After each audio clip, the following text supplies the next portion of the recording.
Welcome, everybody. We are very on time. I think more people will be joining in the next minutes, but we can start with the introductions. So, welcome to Hellon's Dare to Share event. My name is Zeynep Falay von Flittner. I'm the Principal of Sustainable Design at Hellon, and I will be your host today. We have started these Dare to Share webinars during last spring. Our aim is to talk about the exciting projects we are working lately at Hellon and share our thinking with broader audience and start a dialogue. So your feedback and questions are very valuable for us.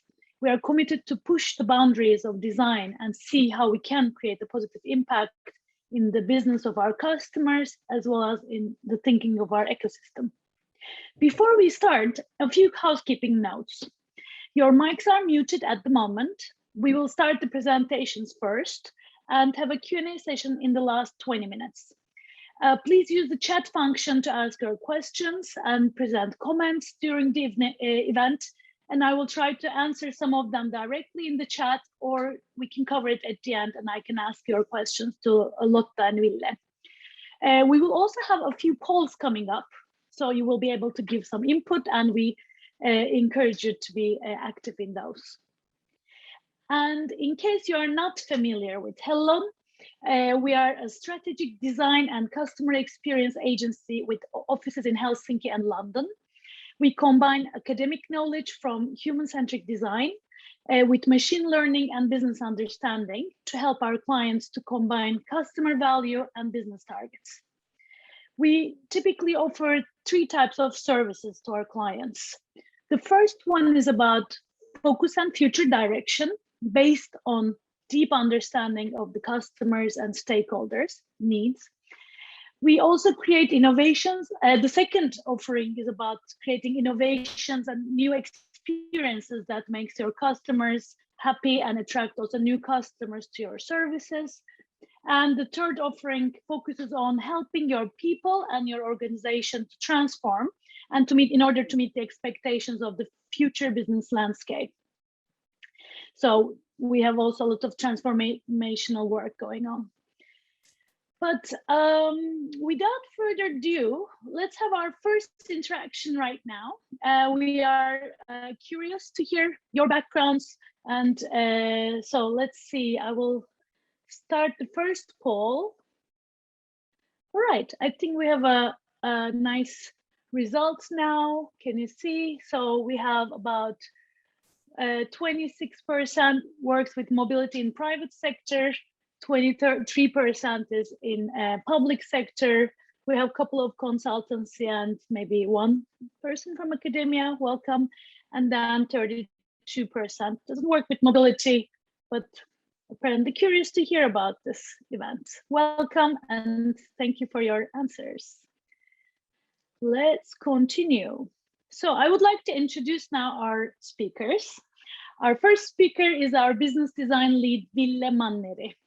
Ville has a master's in economics and business administration, but he fell in love with service design and joined Hellon 4.5 years ago. He combines strategic thinking and design thinking in our projects. Ville worked with a range of different clients in automotive industry, including taxi companies, cruise company, public transportation. Also, Ville works a lot with CX transformation programs, and he's very passionate to understand how organizational structures can support empathy and creativity within employees. However, I would argue his favorite project nowadays seems to be a small baby and enjoying the newfound pleasures of fatherhood, understandably. So I'm sure you will enjoy listening from Ville. And our second speaker is our unicorn, Lotta Julkunen, our design director and partner at Hellon. Lotta combines engineering, design, and art, both in her professional life, but also as her hobby in her private life. Lotta helped to establish also Hellon London office in its early years. As a design lead, she had a huge impact in London office's growth.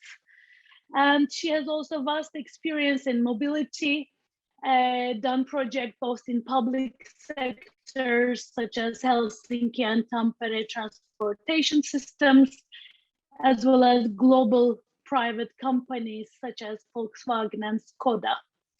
So I believe you will enjoy their talk and the insights they will share with you. And without further ado, I give the word to Ville. Thanks for the introduction, Zeynep, and hello to everyone joining this talk online. So over the past decade, we at Hellon have had the pleasure to work on several mobility-related projects, and like Zeynep already mentioned, also to work with clients from both the private and public sectors. So now in this presentation, we want to share you some of the insights that we've learned, and also to share you some of the kind of general ideas that we have related to designing the future of mobility. So, as you probably are aware, urban mobility has been a hot topic for several years already. And as you've probably noticed, at the heart of this discussion have been various opportunities created by new emerging technologies like autonomous vehicles and electric vehicles, as well as more efficient ways to utilize mobility data in order to create either improved services or completely new type of service solutions. Where technology and opportunities created by better use of data have surely been important and also exciting, we are now at the point in which many major cities are actually challenged by the problems created by our current mobility systems. So let's start with addressing a couple of these issues, and let's start with maybe the most obvious one. So today, cities are home to over half of the world's population, but they're also responsible for around 70% of global carbon emissions. And this share is also likely to increase in the future as the world becomes increasingly urban. When looking more deeply into the field of mobility, road transportation contributes almost a fifth of Europe's total greenhouse gas emissions. So it is a quite significant problem and also a major contributor to the climate change. In addition to climate change, there are also other issues that call for action. For example, our vehicles are also taking up a lot of precious urban space, which is really a major issue when you think about that. Different studies show the typical car is parked around 95% of the time. And not only this, according to Harvard Business Review, car commuters also report higher levels of stress and lower levels of job satisfaction when compared to other means of commuting. So if we now come back to technology and data as these kind of building blocks for new mobility solutions, one approach can indeed be to look at these building blocks and ask, what can I make out of these? And while this approach can indeed create some truly remarkable innovations, this starting point isn't very human-centric, nor does it address the fact that currently we are struggling with these major wicked problems that need solving. So, in my opinion, it might be better to start by asking what do future passengers and cities need right now, and only then ask, how can we utilize technology and data to help make it happen? Also, what COVID-19 has just fairly recently taught us is that customer needs can change really fast and at a great scale. So when looking ahead, anticipating future needs, creating stronger visions, and also becoming more agile are increasingly important so that we can solve today's critical problems related to urban mobility. Now, from this short intro, let me quickly introduce you the three key topics that we'll be discussing in this presentation. So first, we'll be talking a bit about uncovering future customer needs and ways to ensure that these great new mobility services and innovations don't fail because we couldn't anticipate people's emotional barriers or difficulty to change their behavior. Then we want to share some learnings on how this type of customer insights can support your organization's strategic decision-making and also help your organization to reach your business targets. And finally, we'll share some thoughts around why new kinds of collaboration models are needed to solve the challenges related to future of mobility. So buckle up and enjoy the ride. So let's start with uncovering those future mobility related needs. What is often a problem for many organizations regarding designing for the future is that their understanding of their customers tends to be very limited on how things are today. For example, many organizations collect a lot of data and insights, how their current services are being used and how their customers feel about them and so on. And really, like, don't get me wrong, this type of data and this type of understanding can be very valuable, and it has its own use within the organizations. But it doesn't provide that much support for designing for the future. But how can we collect such insight that supports designing for the future? And isn't it also like Henry Ford allegedly once said, if I had asked people what they wanted, they would have just said faster horses. So instead of revolutionizing the automotive industry back in the day, they would have more likely focused on improving something that was already familiar for them. I think this is actually a great quote, but I fear it sometimes gets misunderstood a bit. I think it makes a good point that customers probably should never be in a position where they do the designer's actual design work. However, the quote does not dispute the importance of having insight of your customers. So instead of reading the quote so that you should not listen to your customers, I think you should read it so that if you ask the wrong questions, you will get irrelevant answers. And for this reason, design research always needs to be framed in a way that we get relevant output from customers. And for that, we need to give relevant input to the people we engage with. So when designing new innovative mobility solutions that don't yet exist, we need to truly understand how people make their choices and what matters to them in the context of mobility. For this purpose, we need deeper insights on what happens internally in the customer psyche by understanding their actual needs, their actual desires, their fears and values that can potentially relate to this new future service that you are designing.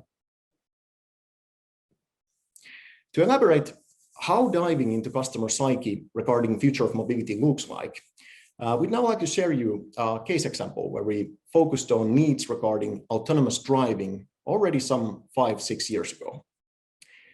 In this project, the focus was to gain understanding of people's needs regarding autonomous driving services in urban areas on which new products and services could then be based on. How we approached collecting the customer understanding in this particular project was that instead of asking straight from the customers to tell us what they wanted in the future, we created various prompts and material such as storyboards, service samples, and future videos in order to support the customers in envisioning the future and themselves in it. And what we achieved with this method was allowing the customers to project their own needs, values, and fears regarding autonomous driving through something that was more tangible. And we as designers were able to understand what type of solutions would resonate with them. One example insight that we learned was that autonomous vehicles have a lot of potential for busy families that have children with several hobbies. However, while freeing up time from driving your kids to soccer practice can sound truly enticing, for that service to work, there are actual several emotional barriers that need to be overcome. For example, in our study, one of the critical emotional barriers that we identified was that parents have a need to be ensured of their children's safety in a car. And I'm not talking just physical safety here, but also how can they get a hold of their child in the autonomous vehicle, and how can they give emotional support if their child feels scared or lost. So this brings us to our first key point of the presentation. To understand the needs related to the future of mobility, you need to give your customers the right inputs in order to reach the right output. So in other words, instead of just asking from your customers what they want in the future, you should use insight acquiring methods that are aligned with the nature of the insight that you aim to uncover. And when designing for the future, it is vitally important that you help your customers think beyond today and to envision what the future might look like. Only then they're able to project their own needs, their own motives and fears for that future, and, for example, reveal the potential barriers for new service adoption. So this also brings us to our next poll question for the audience. So Zeynep, will you take us away? Yes, thank you, Ville, for this lovely presentation. Which of these statements resonates most with your organization? Do you guys put effort in understanding your customers or users' current as well as future needs, or only current needs, or only future needs, or you don't really put effort in understanding any needs? Or maybe this is also not relevant question for some of you, so it would be good to see that also. So almost half of the organizations put the effort to understand current needs as well as future needs, and 42% answered that maybe we are putting only effort to understand current needs. Actually, this is really good that over half already is working with the future needs and probably adapting these different methods also. And definitely we will continue now with Lotta's part about how to utilize those. Great. Thank you, Zeynep, and thank you, Ville. So hello to everyone online on my behalf as well. And let's dive into the next section. I'm going to talk a bit about how customer insight can support strategic design decisions and help you reach your business targets. To kind of follow up the previous section, I'm personally quite fascinated by people, understanding people's behavior, their motivations, and how we act as consumers. Usually we're trying to make good decisions for ourselves, maybe for their environment, for our children, but also often slip into making the most comfortable choices. Now, understanding this reasoning behind the behavior and the choices our customers make is quite critical in order to create business impact, as this will really help make strategic decisions about where to focus efforts within the design process and in your business. I'll elaborate on this by telling you about previous Hellon projects that we've done, and this will be from the public sector perspective, but I think it's still quite relevant to the private sector as well.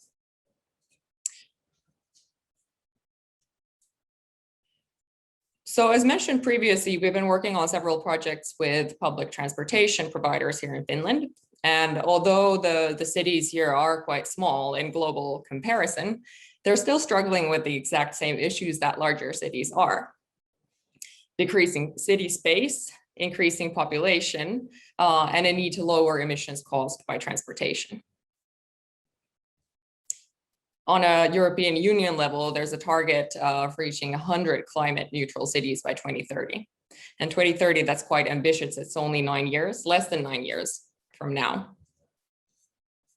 And what's interesting is that for public transport providers, this actually translates into a very clear business target, a target to increase the market share of public transport within the city. And like with any other growth target, it's important to plan where and how you're going to create this growth in market share. So which of your services is going to become more desirable, or which of your existing customers are going to buy more of your service? Now, especially for the smaller cities and maybe the smaller organizations, it's quite critical to focus the investments in the right place in order to create the wanted impact.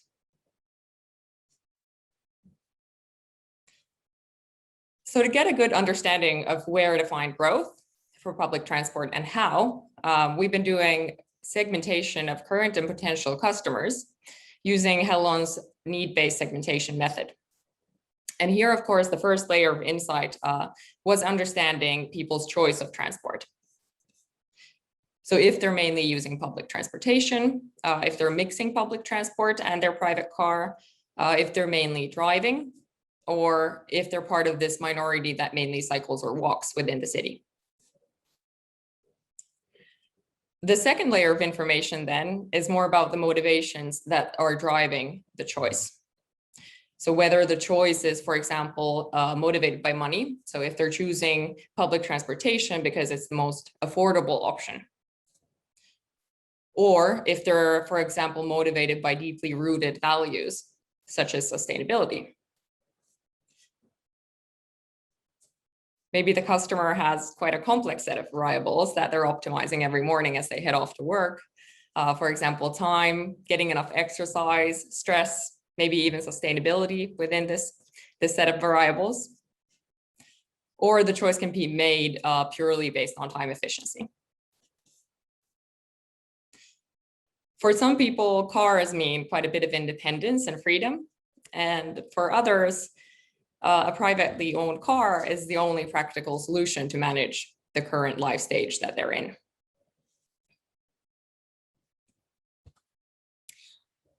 Now, based on the NSOF matrix, which I'm sure many of you are familiar with, growth can happen in 4 different ways. So we can target new or existing customers with either new or existing products. Now, for public transport providers, they often operate within the bottom part of this matrix, where they don't plan to drastically expand their operating area in the near future, but they might be implementing a new transport service every once in a while. So it could be a new tram line in the city, or, for example, an express train to the airport. So for this situation, we'd be looking at how to steal some market share from other transport modes, or how to entice people with a new service. Now, as mentioned, the public transport provider's business target in this context of growing market share is actually linked to the city's carbon neutrality target. So essentially what we want to steal market share from is the less sustainable transport modes. And we also know that changing people's habits is quite difficult. And within the segment that drives their own car, there are lots of people living further away in the city. And thus, the most realistic option for driving growth in the near future in the next 9 years is finding it in the segment that mixes public transport with their own car, and aiming to increase the number of journeys that these customers make with public transport compared to cars. And now that we've gone through this process of narrowing down a target segment and found out the motivations, values, and needs for this customer segment, it's actually easier to focus the development efforts and make design decisions to drive the business target. So this leads us to a much clearer brief for what we're aiming to do, supporting targeting the efforts in the right direction and prioritizing this specific target group in the design process.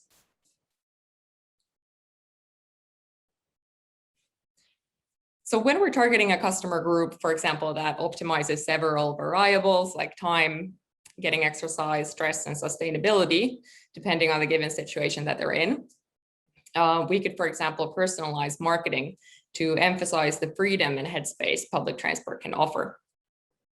Or we could develop the services to make it easier for this person to combine exercise, for example, cycling with public transport. Or in terms of digital channels, for example, provide real-time information about how busy a line is, so that this customer group has more tools to assess what's the most optimal transport mode for that given time.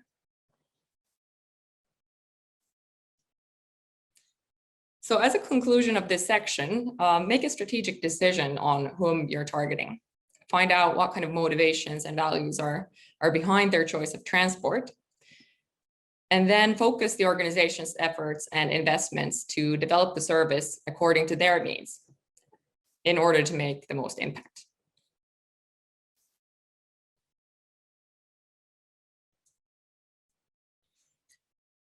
In the final section of our presentation, I'd like to share some thoughts related to the development and ownership of future mobility solutions. And this is going to be more food for thought and opinions rather than examples from previous Hellon projects. What we've now been talking about with Ville in our talk is that at the heart of urban mobility, we of course have the people, their needs and their behavior. And of course, a key challenge for the future is trying to change these deeply rooted habits and support people in making more sustainable choices. But the other challenge or challenges, I guess in plural, are in the mobility system. So urban mobility is a great example of a systemic challenge where many organizations are operating within the same realm, each with their kind of own targets and their own value propositions. Cities on their own are quite complex. They need a lot of infrastructure and upkeep of road networks and require constant development. And mobility services, they operate within this urban context. And with new services, the impact on this mobility system and the other mobility modes and the city's inhabitants isn't always easy to predict. Here in Helsinki, a topical issue has been e-scooters.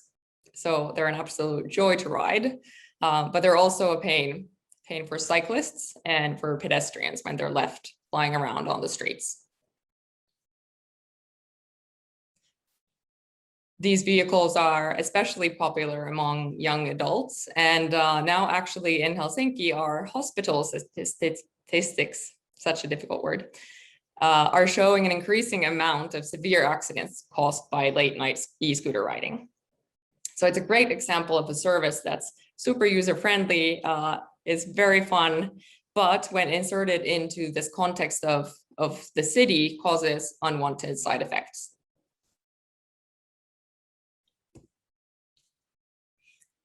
Another favorite example of mine, a hugely potential and space-saving piece of technology and innovation is the autonomous vehicle. So if instead of privately owned cars, we could share autonomous vehicles, there's a lot of potential to free up parking space in urban areas.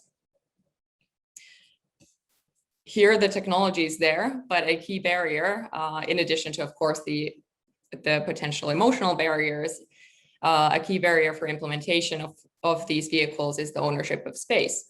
So where do these cars live when they're not in use, and who owns and manages that space? How is the system going to be governed? Is it going to be the municipality's job, or is it the job of the vehicle manufacturer, or maybe a third-party service provider? As we're aiming for more sustainable, smart, and livable cities, we're going to need more innovative mobility solutions. But these more innovative and disruptive mobility solutions are going to need a co-owned model. So to make the needed changes, the problem isn't going to be the lack of technology or the lack of ideas, it's going to be the lack of ownership or a desire to work together towards a common goal. So much like many have been doing within organizations, creating more customer-centric and agile ways of working by introducing this cross-silo collaboration, creating multidisciplinary teams. What mobility needs is an ecosystem of cross-organization collaboration, where each organization could bring forth their unique expertise. This sort of ecosystem collaboration would require a very good understanding of the different players' roles and targets, from private to public sector. It could be municipalities, government, it could be the tech experts, it could be the data experts working together. And it will definitely need strong leadership and a joint ownership of the problem. a shared vision that they can all work towards. And without this kind of collaboration, it's going to be impossible to disrupt the current mobility systems the way we will have to in order to secure sustainable population growth within our cities. So to wrap up today's talk, I'm going to recap the 3 learnings that we wanted to share. So firstly, proactively discover and anticipate future customer needs. Utilize your customer insight to make strategic decisions on where to focus your development efforts and resources. And finally, look for ways to collaborate across organizations and create shared ownership of the vision. This is our perspective based on the work that we've done in the mobility sector, and also how Hellon aims to support our customers to build future focus, develop services, and transform organizations to support the needed change for the new business environments.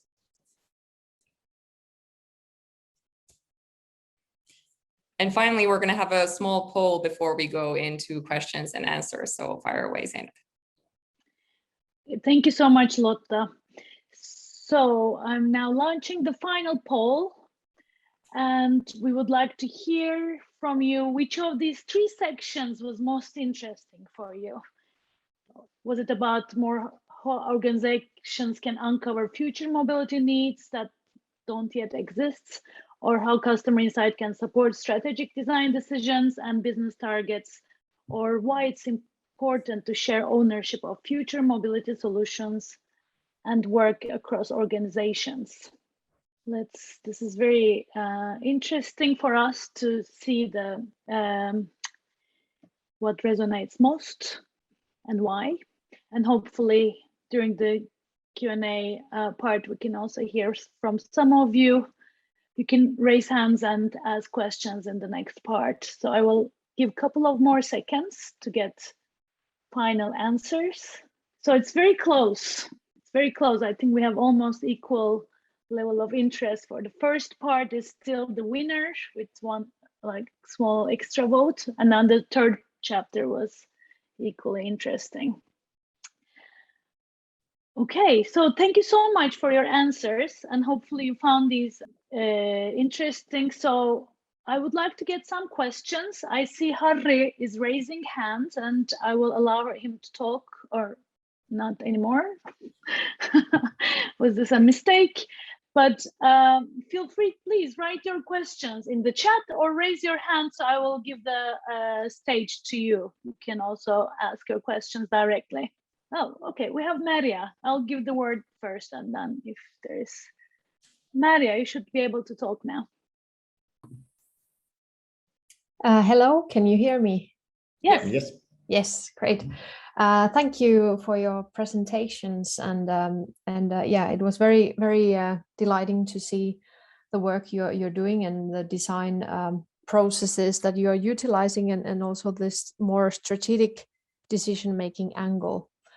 My name is Merja, and I work in the KONE research, and we are doing a lot of research on mobility, and especially on the future mobility. And I was very taken by this presentation on how can mobility research, or how can we use these insights as part of strategic decision making, and how should we kind of very carefully target specific customer groups and kind of drive the change within these segments, customer segments. But that then also takes me to this dilemma and struggle of, if we target specific customers and kind of like fulfill their needs and uncover their wishes and aspirations, then what happens to all the rest of the customer groups? So at the same time, when we are kind of solving the problems for one specific customer group, then we are kind of excluding the other customers. So I would just like to hear how you approach this dilemma of targeting and then kind of excluding and including different people and different kind of customer groups. Great. Thank you, Meri. Yeah. Maybe I can start and then Ville Yeah. can chip in. That's a really good question and one we get asked often, and I guess everybody working in design struggles with. There's no one simple answer. It's of course related to the context. So oftentimes designing for a specific target group doesn't mean eliminating the needs or serving poorly the other groups. Often it can be about providing maybe additional features if it's a digital service, or different perspectives on a kind of more physical environment, I guess. So it's not necessarily so that you're making the service worse for others by looking at a specific target group. Maybe the other point I wanted to make is that, of course, with digital services, we're getting to a point where it's easier and easier to personalize the service, where we can then offer kind of more specific things for specific people. So we don't have to have the exact same offering for everyone.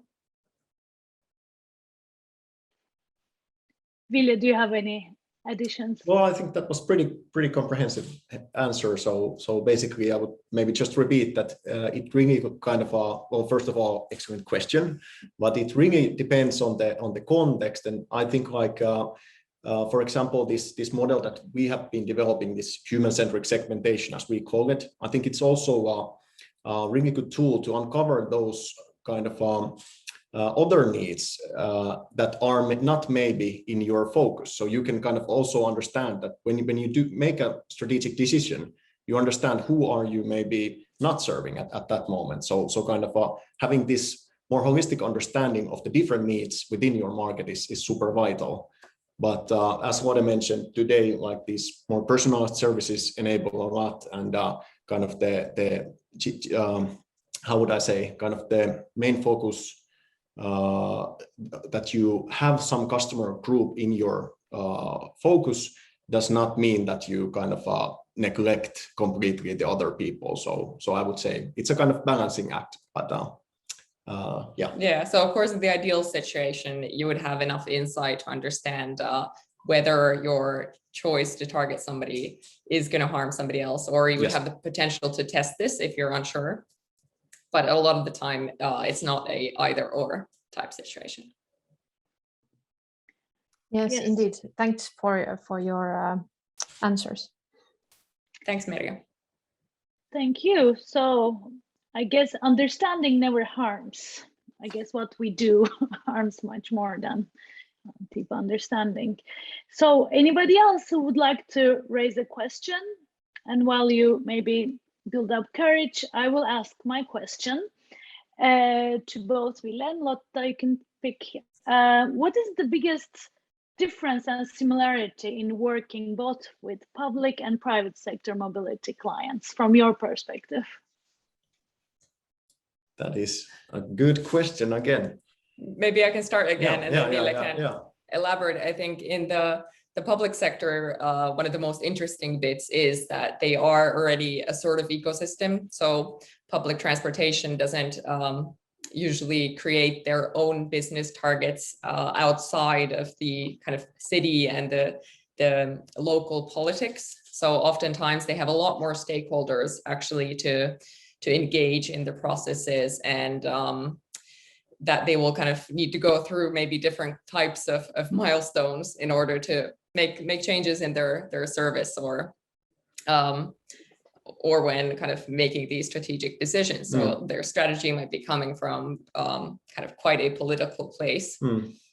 And I guess another kind of big change or big difference in the design process is that a lot of the time with the public sector, they will have quite a lot of requirements in terms of participation. So they are required to do enough citizen participation within the processes. So although private sector works quite well understanding their customers, they may not have the same kind of mandate or requirement for it. Yeah. I could maybe just add, and also a bit of a kind of a link this question to the first question that we had, that for public organizations, it can be more difficult to make those strategic choices because you are basically providing this common service for all, and that's kind of the whole idea. So it can be difficult for them to kind of choose that we are now maybe more focusing on this particular set of needs instead of others. So that's maybe one difference that I can point out. Thank you. Yeah, we have one question in the chat. Thank you, Johanna. So she's asking what type of methods you might use for evaluating the sustainability of your projects and also for your own design methods. Interesting. Super good question. I guess not directly, maybe we can look at sustainability as a whole. This level of participation and this kind of how democracy plays out in the process of decision making is one aspect. But some other parts of sustainability in terms of the environmental impacts can be a bit more difficult to assess. But for example, when we work with public transport, they have a lot of great methodology for estimating how different changes within their system or their ticket pricing is going to affect the whole city and the area in terms of how many people are going to be kind of driving more, or what kind of traffic might we be creating by making specific changes. Yeah, exactly. Yeah, I would maybe just add that at this point, this is like super relevant topic, and there even might not be kind of ready answers for that question. I think many organizations are struggling how they can kind of take this impact on the world and sustainability more into account when they make decisions, but that can also be a bit kind of context specific thing. And I guess in mobility for the private sector, this is much more of a complex question, I guess, and more difficult for them to look at sustainability holistically, as they do have business targets and they have products to sell, whereas then public transport often kind of is already working within the city's carbon emission targets, for example. Yeah, exactly. Yes, this is very interesting topic. I think we all need to talk and learn from each other as a whole ecosystem. But based on your experience with different clients in Finland mostly, but where could you see the low-hanging fruits to start building this co-ownership of this problem and start to co-create with very different perspectives? So I think it's already happening. It's already started, and there are more and more kind of ecosystems being built as we speak, and a lot of them probably to do with mobility.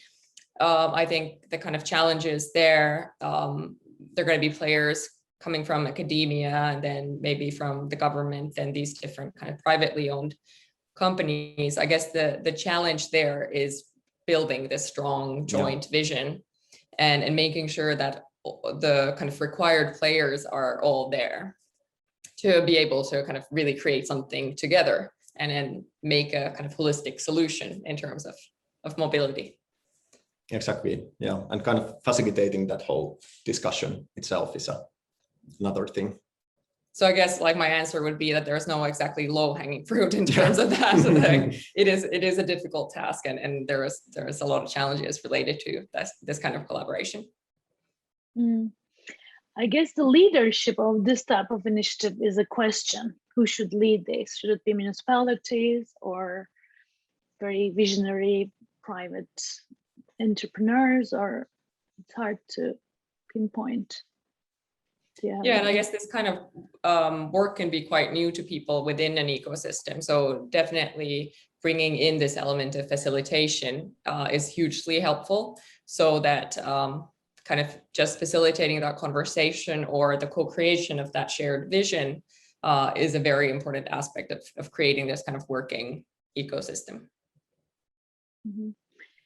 Yes, Johanna was highlighting also that the topic is very large, and maybe it's just about keeping the sustainability in the core of the discussions of future new technology even helps. But I also feel there's this need for a leadership in bringing these parties together. Okay, I'm looking again the audience. Any other interesting questions? We have maybe room for one question. Who wants to talk, say, or you can also just share if you have another experience. And big challenges requires a lot of sharing and collaboration to tackle with. Okay, if there is no question from the audience, maybe I can ask also, what is the, because you work in a wide range of industries and mobility is one of them. Do you see anything more interesting to work with mobility, or any, your personal reflections on this topic, designing for mobility services? Yeah, well, at least for my part, I mean, I'm quite fascinated by these systemic challenges and things that work in very strict context of other things. And if you think of transport, it's a wonderful mix of kind of intangible things like data, and then very physical objects like vehicles, and then the whole kind of emotional aspect of how you choose which transport mode to take. It's also a very kind of topical question, and there's a lot to do, a lot of change happening, I guess, in people's thoughts around, flight shaming, or what kind of things I balance out when I'm choosing what to do. And I guess that's the thing that makes it quite interesting for me. Yeah, I can definitely agree. And like you kind of mentioned, mobility is kind of this super fundamental thing that we need as humans. So it's kind of interesting to look back how that realm has developed. And for me, it's like super exciting, where are we going? And I'm kind of optimistic that we can also solve these major wicked problems related to this context. And for me, it's super exciting to be part of that discussion and that kind of development. Excellent answer, Ville. I think this is a very positive and hopeful place to end this discussion. But before we say goodbye, I would like to also promote our next Dare to Share event, which will take place in 28th of October in the same time. I will share soon the link for that, and it will be presented by our principal designer, Kirsikka Vayakallio, and senior service designer from London, Elisa Facondo, who has been working about future of work at Hellon. And we feel that there has been a lot of changing needs of the employees, especially after the COVID era. And now this remote and physical work is coming together in a hybrid mode, and how to create employee experience in this hybrid model is the topic of this talk. If you are interested, please join us. And we will share basically what we are thinking and developing here at Hellon. And you can see the invitation in the messages right now. Thank you so much again, Lotta and Ville, for being the speaker for this event. And thank you very much for our audience to sharing their hour with us. Please contact us, and any feedback would be very welcome. Thank you. Thank you. Thank you.